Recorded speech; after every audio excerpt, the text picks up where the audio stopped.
Is that the sound you made after the results of the first game between the Cesta Cyclones and the Wall Warriors?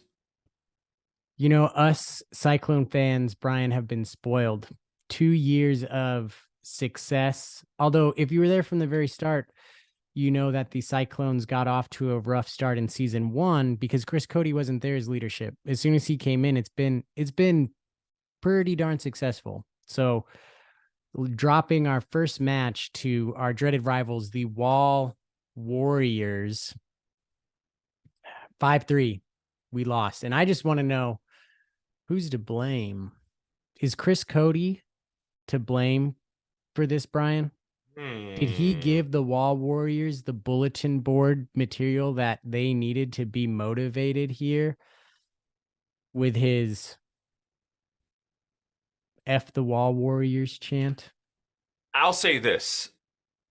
The owner should never be the reason the opposing team has more motivation going into a game. You aren't on the court, you aren't playing in the front time. So you aren't in a position to stick up for the things you say. So if you're going to be the owner of a team, you can't be the one also being the aggravator of that team. And it might not have had anything to do with it. You know, we had a bunch of new players on the team. They're just, they're finding their footing. We had some of our more veteran players, not show up, which we'll get into. But all I can say is if I'm a Cesta Cyclone, which I feel like I am, I'm looking at our owner and I'm going, what the fuck, bro? What the fuck? You know what? I'm going to zig. Chris Cody's not to blame. Mm-hmm. The blame falls squarely on Mike Fuentes, new VP of operations or VP of something for the Clones, giving a weak speech from the dinner that lacked energy. Mike, you've been on the pod, friend of the pod. That was loud. You've been on the pod, friend of the pod, Mike. You need energy. You produce for Chris Cody. You know what happens when the energy is not there? Chris Cody's going to get antsy. He's going to do something crazy. And you lack the energy, Mike. Come back on the pod. Prove to us that you can give a motivational, inspiring speech, and I will take the blame off of you. But the blame rests firmly, and Burley, he's a hairy guy with that beard, on Mike Fuentes' shoulders for delivering. I mean, he was put on the spot, but for delivering a weak speech. Do better, Mike, so Chris Cody doesn't get antsy and start saying crazy stuff. You're a teacher. If you have a student that gets a little active, gets a little hyperactive, tends to shout things out sometimes when things are quiet, if he shouts out something that he shouldn't be saying, you're not going to get pulled into the principal's office being asked how come you weren't keeping him occupied. So why would it be Mike Fuentes' fault? Because Chris Cody, who is a grown-ass man who has sex inside his father's garage, how come he isn't the one being held responsible for his actions? He's too old. What are you doing? Listen, that's because I want him to come back on the pod. Chris Cody, you come back on the pod too, my man. I messaged back and forth, but let's jump into it, huh? A little God bless highlight, eh? Let's do it. God bless highlight. Bless it. Bless it, Bryan, so we can begin. Bless it. God bless highlight. God bless highlight. You see, that was me. Revolt. Boom. That's right, folks. We out here slinging it. Welcome back to another episode of God Bless Highlight, the fastest growing podcast about the world's fastest sport, speeds of 150 miles per hour. And where can you find this? Well, you can find this on the Fan Le Batard Show podcast, the fastest growing Dan Le Batard Show fan YouTube channel. I can't stress how fast we are, but we always leave you happy. Hey, listen, if we can both get it in 2 minutes, we can go back to our day. Well, folks, you heard it in our intro. The season 3 has begun for Battle Court, and the Wall Warriors have dropped their first game to the Wall Warriors. Our rivals, our dreaded rivals. 5-3. 5-3. We had Bueno and Julian taking game one or match one from Correa and Bradley. Nicholas taking down Manu in just 2 sets. Julian falling in 3 sets, or Julian taking down Carballo in 3 sets. Flores and Manu stepping it up, taking down Ikeda and Rock in 2 sets. Bueno and Nicholas taking down Carballo and Bradley. Was, they're an aggressive team, but they got, at least in their first matchup together, handled 2 sets, 6-3, 6-3. And Flores and Manny coming through 2 sets again, dominating fashion. Ikeda and Rock going down again for a 5-3 total. It's 1.5 points, friends, when it's a partners match, 1 point when it's a single. So actually, what's interesting today, we could have tied them for this one because there's 8 total points. There's either 8 points or 7.5 points. Sometimes there's more singles matches. When we play on Friday, I believe it's for 7.5 points. But, I watched the game. No, before you continue, as a highlight junior, how does that play out over the season? Is every team going to have the same amount of possible points? So yes, every team, I believe this season, every team can earn a possible of 124 points. There's now a playoff. In the past, there's just been a championship game. There's now a playoff. I'm not sure if that playoff is a 3-team or a 4-team playoff where you have the 2 and 3 playing each other and the 1 gets with a bye, an automatic bid in the championship, or if it's a 4-team playoff and everybody makes it except for the bottom, which, let's face it, Chula Chargers, you got to pick it up. As it sits in the standings right now, Bryan, the Rebote Renegades are in first place with 10 points. The Wall Warriors, walling it, 5 points.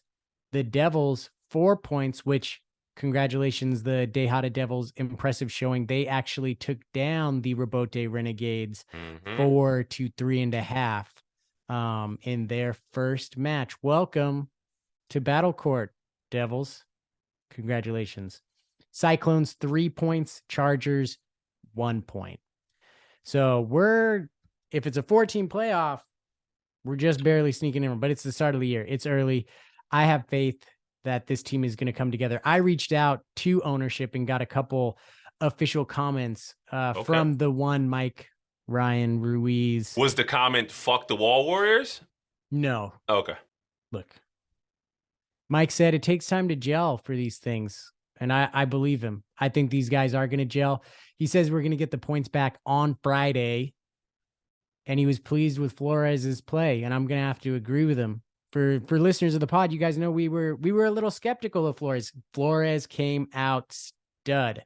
Had a great kill shot, which you can see on our YouTube channel, by the way, growing the game of Alai. Now, allow me some friendly pushback. Yes, I agree. Time heals all. If there's some issues with communication, knowing how each other plays, that's understandable. But I don't see how that could affect the 2 veterans who dropped the 2 single games in this match against the Wall Warriors. If anything, the back half of this team held it together. You shouldn't have a situation where the rookies and the new blood is performing better than the old blood. At least not week 1. At least not the first game. Because we expect things to get harder over the season, especially if your stamina's not there, if your dexterity's not there, if you tend to be older in age. Flores is a young boy. He out there doing it, right? He can make it work. But if Manu and Carballo aren't pulling it together in week 1, I don't see how. Remember, this is the 3rd game in a row they lost if we go back to last season. And good. Who are the people who were there? So what is going on here? I think it is just a case of rust. I watched a couple things that I noticed, the Bradley Correa matchup. That was a close one. That was 3 matches, 6-1, 5-6, 6-4, right? Other than that first one where Bueno and Julian dominated, they were close contests, and there's a lot of catches that were frankly just dropped. Some mental errors there that I think can be eliminated as the guys get back into the swing of things, back into form. That was a competitive game. I thought that could have easily gone the other way for us. And if it does, we're not out here wondering what's happening, right? Because then No, I still am. In the day. I still am. The Wall Warriors are a good team, Bryan. I wouldn't expect to. They're no Chula Chargers. And Manu and Carballo are good players. So let's play like it. I'm okay with the Correa and Bradley dropping game. I'm fine with that because at least it was competitive, right? I'm okay with that. It happens. But Manu coming out with a 3-4 in back-to-back sets, that's not impressive to me. At least still won. And then that 0-6 drubbage that happened in the last set to Carballo, that's like, bro, you, and you only have one hand. You could mistakenly score a point in one set. So what's that? He's the only one that got donutted in the whole game. Yeah, he does have that ugly donut score. I looking at that one, I don't know what happened other than Carballo's a player that can go on some runs, and for a long time, his runs have been going the right way for the Cesta Cyclones. And right now, he's maybe in a bit of a funk that he needs to pull himself out of. But I have faith because he still makes incredible plays. If you watched that game, Carballo still had the best throw of the day for sure. The talent is there. The question is he going to put it together for the whole entire match? And I have faith in these Wall Warriors. Again, I've seen him in person. I've seen Manny battle through bubble guts. I've seen Carballo sling it all around the fronton. All around the fronton, Bryan. And when I mean all around the fronton, all around the fronton. Kid gets up and down. I get it. Right. I get it. So I have faith. I trust the ownership right now. Although I reached out to VP Mike Fuentes and Chris Cody. No comments on the loss. I wonder if that's telling. Because you had and one to shout out one of my favorite vines ever. When I was gone, you were doing a lot of this. But now that I'm in your face, you ain't doing this no more. You can't come out saying, fuck the Wall Warriors. And then the Wall Warriors fuck you. And you plead in the fifth. You can't. You got to show it on both sides of it. You know who never clams up, even when he's proven wrong time after time after time? Jerry Jones. He says some shit. We look at it like it's crazy. They lose. He says it again. It doesn't matter. At least he stays true to who he is. You can't be fickle. You can't be fickle because you know what happens if you're fickle as an owner? What? You encourage fickleness as a team. That fickle pickle. Top down, baby. Top down. I have been enjoying the new coverage, though. You can tell each year they add a little bit more pizzazz. Nice. They're showing you a little bit more behind the scenes of after in between a match, players talking to each other up. So I'm excited, folks, because we are going to have a guest on today, a brand new Cesta Cyclone. We are going to break it down with Bradley, ladies and gentlemen. So we're excited to have him on and hear about what he thinks the Clones are going to do this season. Shout out to Bradley. Appreciate you, man.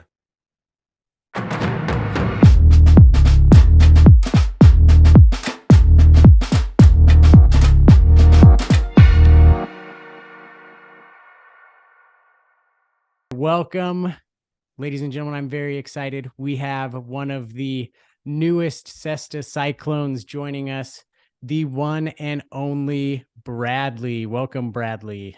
Hey, thank you for having me. I really appreciate it. And of course, God bless Alai. God bless So Alai.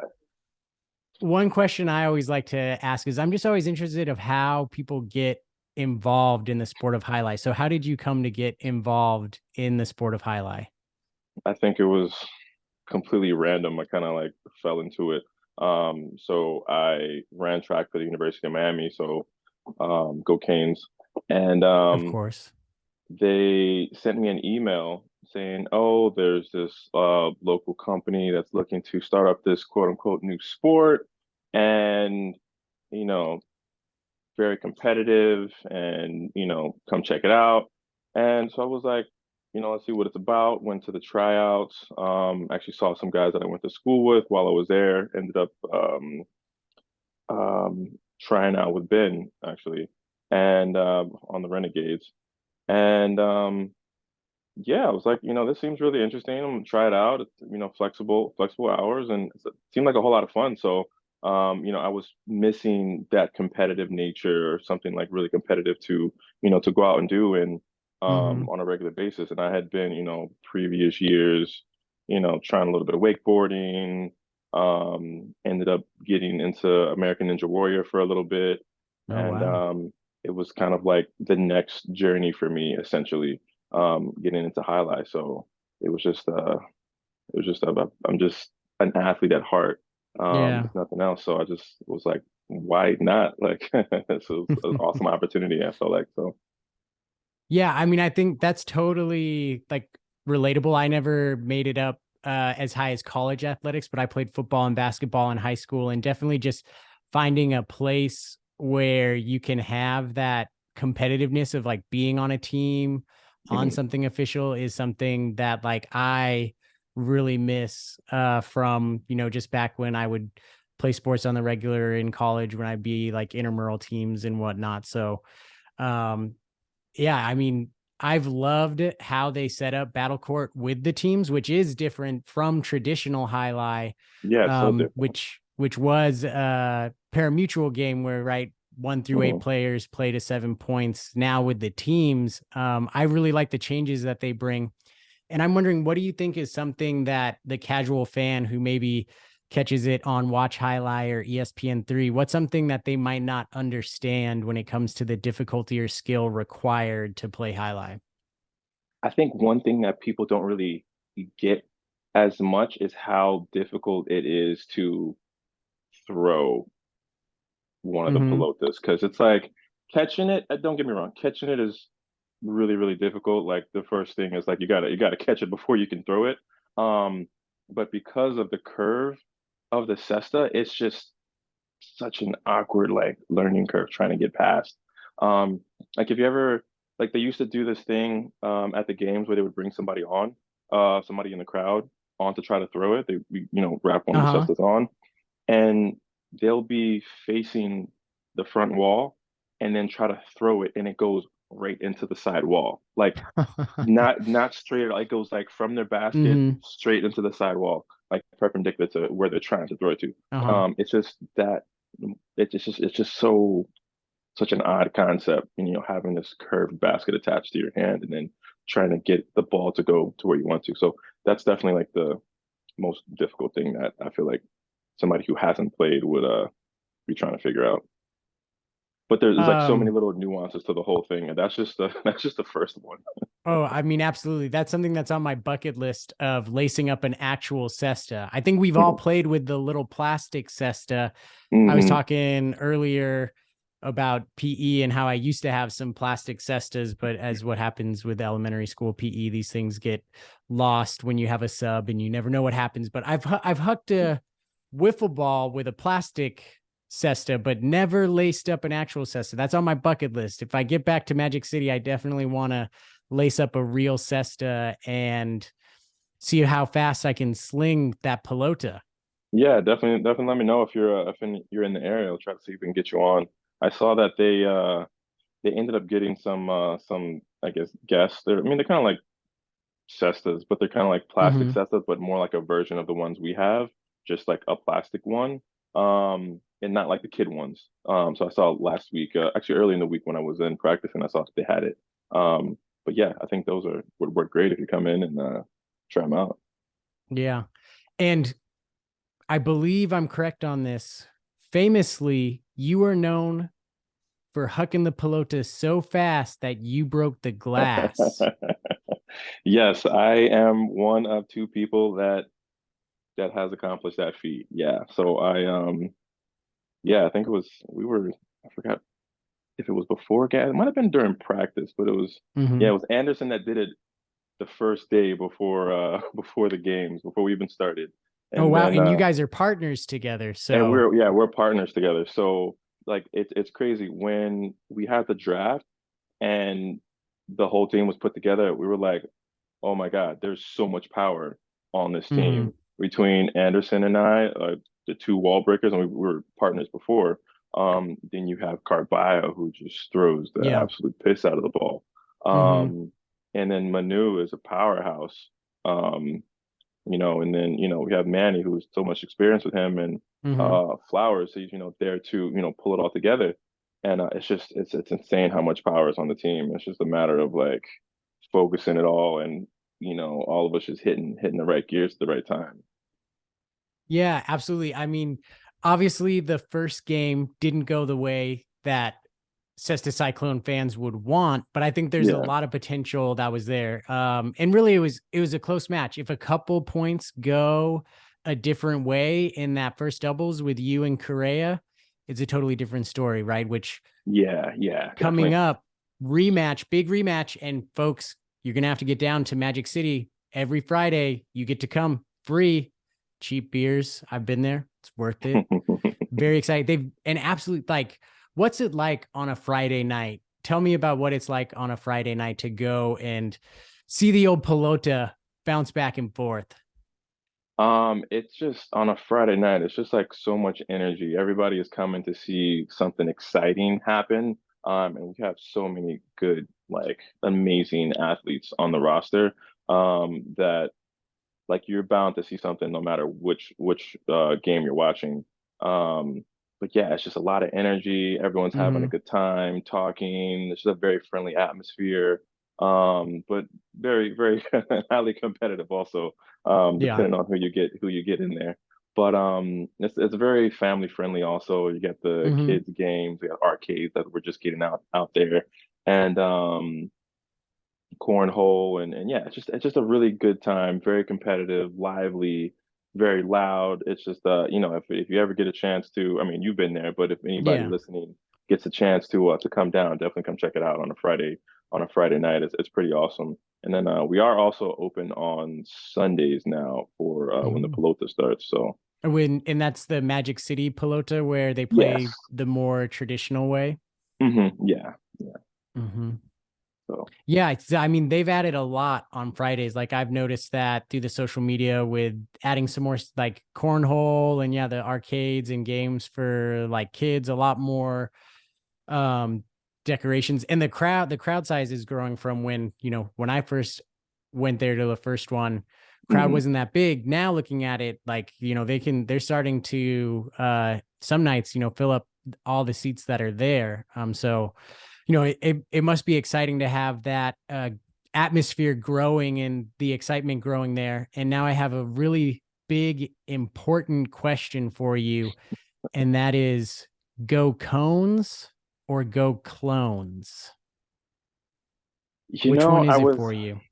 uh I'm not a big fan of either one, honestly. Ooh, okay, okay. Um, I'm more of like a let's go Cyclones Mm, kind of like, classic. yeah, I mean it's classic. I just the other two is just I can't really go to either one of them. But if I have to pick one, um If you had to, yeah, you have to now. So you put out a good alternative, which should be, if you're there, it should be cheered from time to time. But if you don't have time to be on rhythm and you just need to blurt something out, go cones or go cones or go clones. go cones. Go Cones. I mean, personally, I'm a Go Clones guy, but I could understand it, as you could see how I struggled to say Go Clones versus Go Cones. That's rolling off the tongue awfully smooth there. And sometimes Yeah. I do say Go Cones and don't even know it. So, Yeah, but it's like we're saying go clones. It's like I'm thinking like clones comes to like actual a clone. Like we're all the same kind of. but That's what. there's no cone in cyclone. Yeah, I know, But I guess you could say, like, vortex or cone or whatever that a cyclone yeah, makes. Or does a true. cyclone even make that as a cyclone? I don't know. Well, cyclone research on the next episode of God Bless Alai. So Yeah. last season Mhm. you were a wall warrior, Mhm. dreaded rival here, and Yeah, now you have switched to the Cesta Cyclones. What's that like? yeah, this rivalry, I feel like is I don't know if it's come up out of nowhere or what. We just Oh, no, I'm just kidding. the- No, I'm just messing. But yeah, you what you said, so the sorry, make sure I have the question right. You said what was say the question what's again? it like to go from being on the right? You're a wall warrior. You hate the Mhm. Cyclones. Now you're a Cyclone. You got to hate the wall warriors. What's Yeah, that I like? so I would say it's this is the thing. There's a great the guys are great on both sides. I don't mean to give the political answer. One thing I really have enjoyed about the Cyclones is just how hands-on they are working with me, getting better and stuff like Mm-hmm. that. Um, through the times we've been practicing this last, through January. And yeah, they just, really pushing and to get better and, be patient, me being a relatively new compared to, Manny and Manu, despite the language barrier, they're, are still Mm-hmm. able to, work with me and, I get them, they get me and, we make it happen. But yeah, that rivalry is it's getting pretty heated. I think it's gonna be very tense tomorrow when we play. So Absolutely. That's a smart answer, which, unlike Chris Cody, who on his reel decided to go and say, F the Wall Warriors, right? How did you feel about Chris Cody giving the Wall Warriors that bulletin board material by posting that reel from the Cyclone dinner? How did you feel about that? I'm all for the trash talk. I don't have a problem with it. Just got to get on the court and just back it up.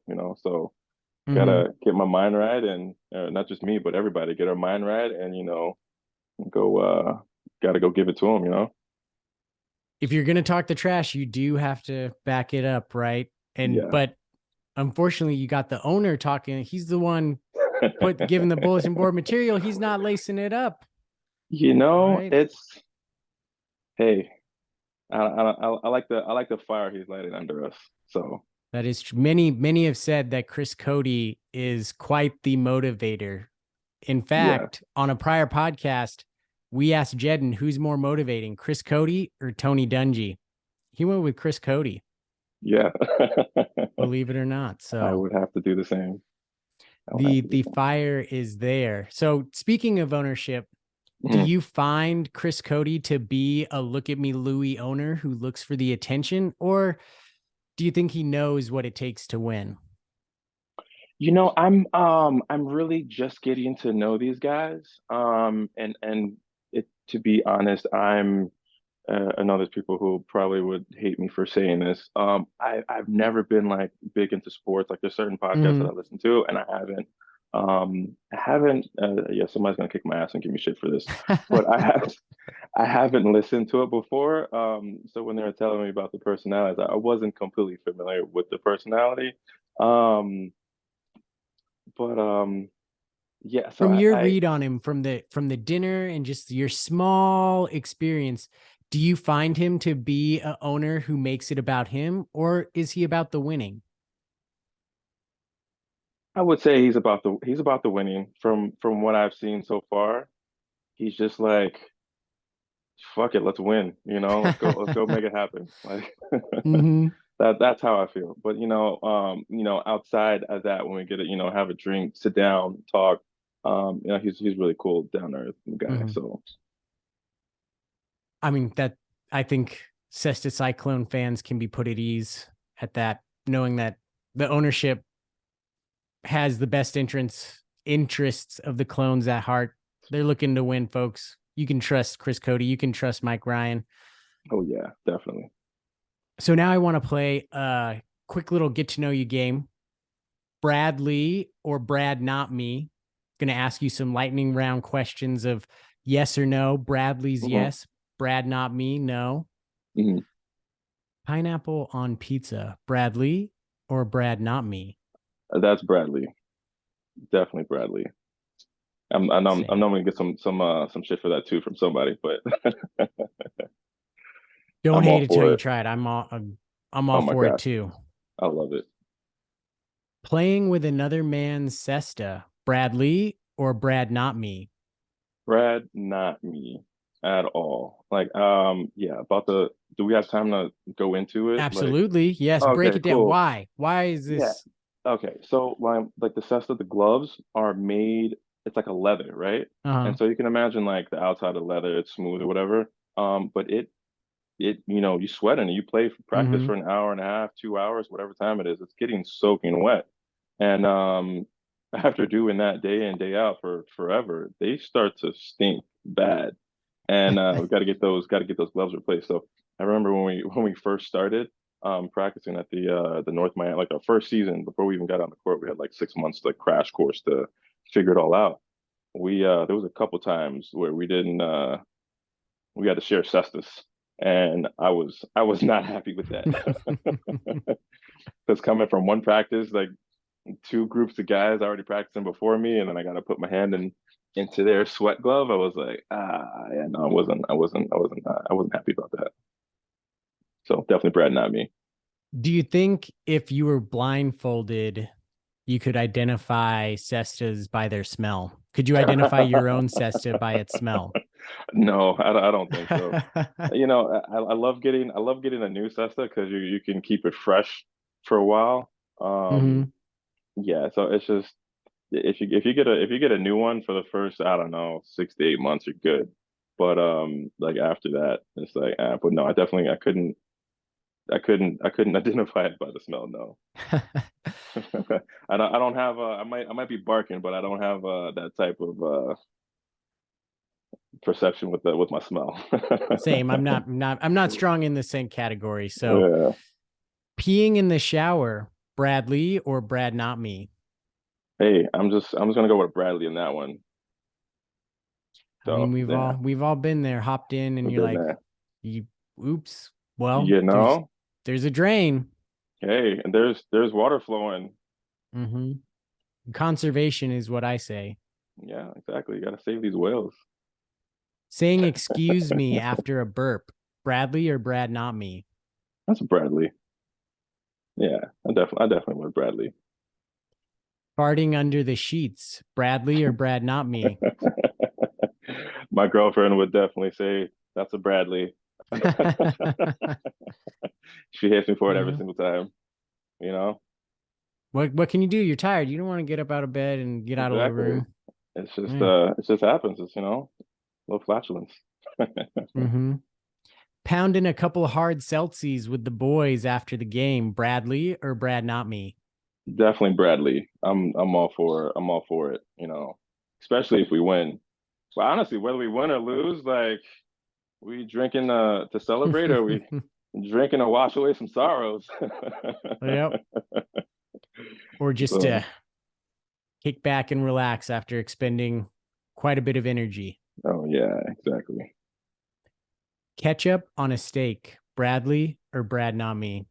Brad, not me at all. That sounds no. Like I hell to the no. Not at all. I wouldn't even. I barely would even put like steak sauce on a steak. So it's just like I'd rather have a steak that's like seasoned well, a little salt, a little pepper, some butter, maybe some thyme if it's cooked with it, and then just go at it medium. Absolutely. That's how I like my steak. Last one. the Cyclones will become champions again? Bradley or Brad, not me? Without a doubt, Bradley. We're going to the ship, baby. We're going there. We're gonna take it this time. Ooh, that's what I like Yep. to hear. Oh, and since I have you, Mhm. playoffs is different, right? We actually were talking about how does the playoffs work? Is it a 4-team playoff or a 3-team playoff with the 1 seed getting a bye? Do you know? So yeah, so it's what's gonna happen. The 1 seed gets a bye. The second and the third place team plays off to get into the championship. Okay. So I had a conversation with I talked with Stu about it because I was kind of frustrated that every other time there was kind of like since the program started, every other time that there was a tie, there was some type of playoff, like either that same evening or the next day, whatever it was, there was some type of playoff where you figured it out on the court. Mhm. This time I was kind of frustrated because I was on the Wall Warriors at the time, and the Renegades ended up going to the championship based off of technicality. Mhm. Um, and I was out on injury last for the first half of the fall season. So yeah, it was really frustrating that that happened. I think they got more points Absolutely. than us on whatever game it was, and yeah, so they ended up winning. So I'm glad that they did switch it up and change it to have some type of playoff. So whoever the best team is gets to go. Obviously the Mhm. first seed earns it. Between the second and third, they're going to be fighting it off. Absolutely. Well, Bradley, thank you so much for joining us. And of course, go Clones. Go Clones. Thank And you God bless for having me. Alai. God bless Alai. You guys have a good one.